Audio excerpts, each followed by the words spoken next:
BRS के working सदर केटी रामाराव ने सऊदी अरब बस सानेह में जांबाज ज़ायरीन उम्रा के अफराद खानदान से आज मुलाकात की और इन्हें पुरसा भी दिया।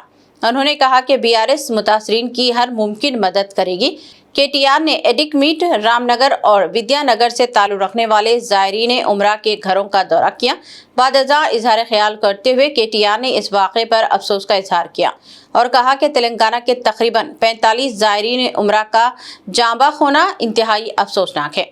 खास तौर पर एक खानदान के 18 अफराद का जांबाज होना बड़े गम की बात है।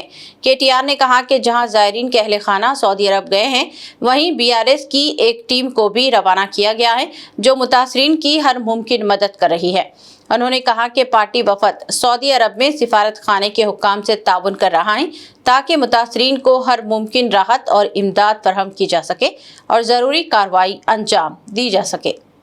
అరేబియాలో 3 రోజుల కిందట జరిగిన ఘోరమైన అగ్ని ప్రమాదం, ఘోరమైన యాక్సిడెంట్ లో 46 మంది చనిపోతే అందులో 42 మంది మన తెలంగాణకు సంబంధించి, మన హైదరాబాద్ కు సంబంధించిన సోదరులు సోదరిమణులు, అందులో పిల్లలు కూడా ఉండడం అందరినీ కూడా శోక సముద్రంలో ముంచేసిన ఒక బాధాకరమైన పరిస్థితి. ఇవాళ ఒకటే కుటుంబంలో ఇక్కడ ముషీరాబాద్ నియోజకవర్గం అడిక్మెట్ లో ఒక్కటే కుటుంబంలోని 18 మంది సోదరులు, షేక్ నసీరుద్దీన్ గారి కుటుంబ సభ్యులు, అందులో దాదాపు 9 మంది చిన్న పిల్లలు అందరూ కూడా మరణించడం అనేది ఎవరు కూడా తీర్చలేనంత పెద్ద దుఃఖం ఇవాళ ఆ కుటుంబానికి వచ్చింది. అందుకే వారికి కొంత ధైర్యం చెప్పడానికి, వారితో పాటు తెలంగాణ సమాజం మొత్తం కూడా ఉన్నది.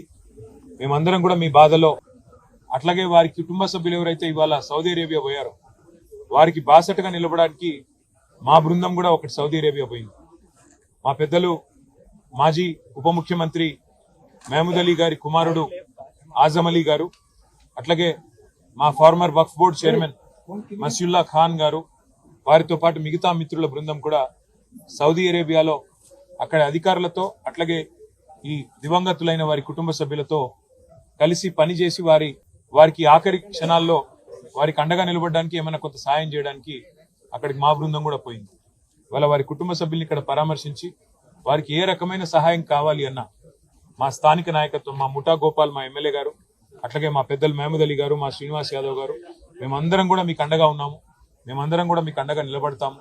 భవిష్యత్తులో కూడా, ఈ రోజే కాదు భవిష్యత్తులో కూడా మీకు ఏం అవసరం ఉన్నా కూడా పార్టీ ఉంటది. కేసీఆర్ గారు మమ్మల్ని అందరినీ పంపించారు మీ దగ్గరికి అని చెప్పి ఈరోజు వారి దగ్గరికి రావడం జరిగింది. వారు చెప్పింది ఒకటే, అన్న ఈ దుఃఖ సమయంలో మా కోసం ప్రార్థనలు చేయండి.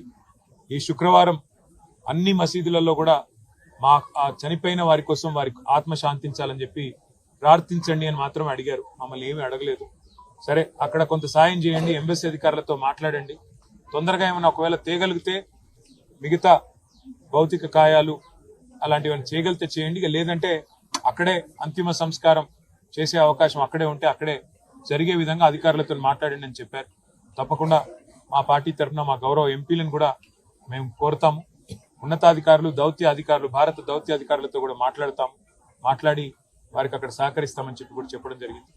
వారి ఆత్మలు శాంతించాలని, చనిపోయిన వారి కుటుంబ సభ్యులు ఎవరైతే దివంగతులైన వారు, ఇంత పెద్ద దుఃఖం ఎవరికి రాకూడదు. ఒకటే కుటుంబంలో 18 మంది చనిపోవడం అంటే అంతకు మించిన బాధ అసలు చనిపోయిన వాళ్ళకంటే ఎక్కువ బతికిన వాళ్ళకి ఆ బాధ మిగిలిపోతుంది.